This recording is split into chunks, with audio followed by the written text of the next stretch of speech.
ఆరోగ్యశ్రీ పథకాన్ని ఎత్తివేయడానికి కూటమి కుట్రలు చేస్తుందని అనంతపురం మాజీ ఎమ్మెల్యే వెంకట్రామిరెడ్డి ఆగ్రహాన్ని వ్యక్తం చేశారు.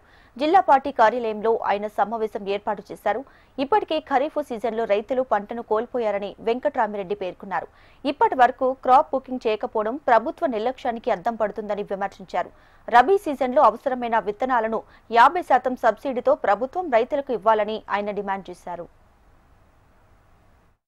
విత్తనాల సరఫరా దగ్గర నుంచి ఎరువులు అందుబాటులో తీసుకొచ్చే దాంట్లో కూడా పూర్తిగా కూడా ఈ రెండు విషయాల్లో కూడా పూర్తిగా కూడా వైఫల్యం కూడా చెందింది. గిట్టుబాటు ధర అన్నా కల్పిస్తారంటే గిట్టుబాటు ధర కూడా ఎక్కడ ఏ పంటకు కానీ ఈవెన్ హార్టికల్చర్ లో పండించే పండ్లకు కానీ ఏ దానికి కూడా గిట్టుబాటు ధర లేకోకుండా ఈ రోజు రైతాంగమే రోడ్లలో పడేసే పరిస్థితి. కేవలం వ్యాపారస్తులకు మాత్రమే కొమ్ము వస్తుంది తప్ప మామూలుగా జనరల్ మార్కెట్ లో మాత్రం ఎక్కువ రేట్లు ఉన్నాయి కానీ రైతానికి మాత్రం గిట్టుబాటు ధర కూడా ఇవ్వలేని పరిస్థితి కూడా ఈ 18 నెలల్లో కూడా మనం చూస్తూనే ఉన్నాం.